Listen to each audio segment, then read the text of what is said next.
সুপ্রিয় দর্শকবৃন্দ, আসসালামু আলাইকুম। শুরুতেই জানিয়ে দিব আজকের সংবাদ শিরোনাম, তারপরে থাকবে এ নিয়ে পুরো বিস্তারিত। সরকার নির্বাচন চায় না, মূলা ঝুলিয়ে রাখার চেষ্টা করছে, মন্তব্য অ্যাডভোকেট রুহুল কবির রিজভী।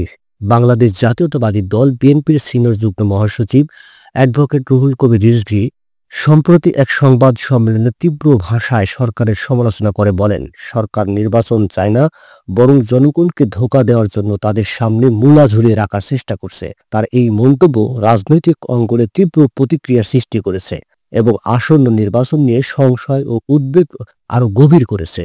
রিজভীর বক্তব্যের মূল সুর ছিল, সরকার কৌশলে নির্বাচনের নাটকে সাজাচ্ছে, কিন্তু প্রকৃতপক্ষে এটি গ্রহণযোগ্য, নিরপেক্ষ ও অংশগ্রহণমূলক নির্বাচন চায় না। তিনি অভিযোগ করেন, সরকার একদিকে জাতীয় এবং আন্তর্জাতিক চাপের মুখে নির্বাচনের কথা বলছে, অন্যদিকে মাঠ পর্যায়ে বিরোধী দলের ওপর দমন-পীড়ন চালিয়ে যাচ্ছে।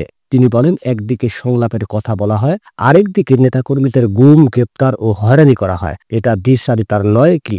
অ্যাডভোকেট রুহুল কবির রিজভী আরো বলেন, বর্তমান সরকারের অধীনে কোনো সুষ্ঠু নির্বাচন সম্ভব নয়। তারা রাষ্ট্রকে ব্যবহার করে শুধুমাত্র ক্ষমতায় টিকে থাকার পায়তারা করছে।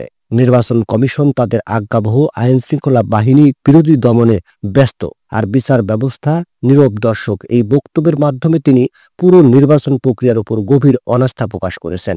সংবাদ সম্মেলনে রিজভী আরো বলেন, এই সরকার জনগণের সরকার নয়, এটি একটি দখলদার সরকার। তারা ক্ষমতায় থাকার জন্য যে কোনো কিছুই করতে পারে, এমনকি গণতন্ত্র ও মানবাধিকার সম্পূর্ণ বিনাশ ঘটাতেও পিছপা হবে না।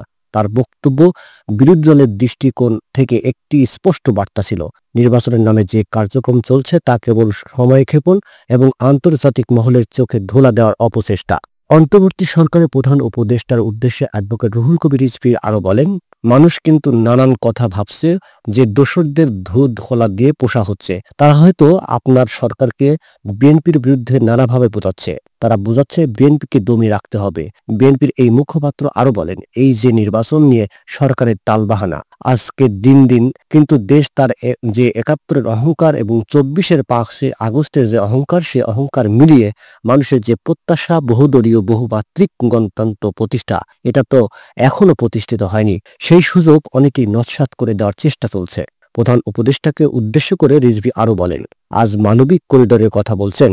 এই মানবিক করিডোরের কথা আপনাকে লুকিয়ে লুকিয়ে বলতে হচ্ছে। আপনার জনগণের ম্যান্ডেট নেই, আপনি নির্বাচিত নন। আজ সব দিক থেকে এই কথা ধ্বনিত হচ্ছে। এর প্রতিক্রিয়া কি হবে, আমাদের সার্বভৌমত্বের অবস্থা কি হবে, এটা জনগণের কাছে কোনোভাবেই খোলাসা করেননি। তিনি বলেন, অনির্বাচিত সরকার অনেক গণবিরোধী সিদ্ধান্ত নেয়, কিন্তু আপনার সরকারের প্রতি প্রত্যেকটা গণতান্ত্রিক রাজনৈতিক দল সমর্থন দিয়েছিল। কিন্তু সেই সমর্থনের মধ্যে আপনাদের যে বলিয়ান হওয়ার কথা, সেই বলিয়ান আপনারা হতে পারেননি, কারণ জনগণের সঙ্গে আপনারা কানামাছি খেলছেন। এত লুকোচুরি করছেন যে কানামাছি খেলতে গিয়ে জনগণের কাছে আপনারা সন্দেহের মধ্যে পড়েছেন।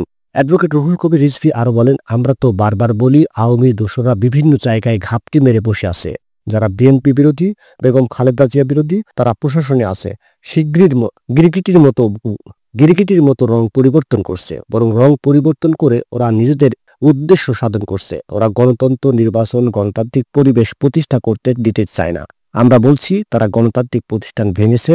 যারা সংবিধান থেকে মুছে দিয়েছিল তত্ত্বাবধায়ক সরকার ব্যবস্থা, তারা তো আজও ঘুরে বেড়াচ্ছে, আজও চাকরি করছে।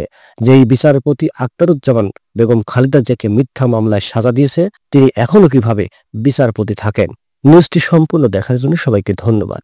বাংলা নিউজের পরবর্তী আপডেট পেতে আমাদের চ্যানেলটি সাবস্ক্রাইব করুন। নিউজটি ভালো লাগলে অবশ্যই লাইক, কমেন্ট, শেয়ার করে অন্যকে দেখার সুযোগ করে দিন। ধন্যবাদ।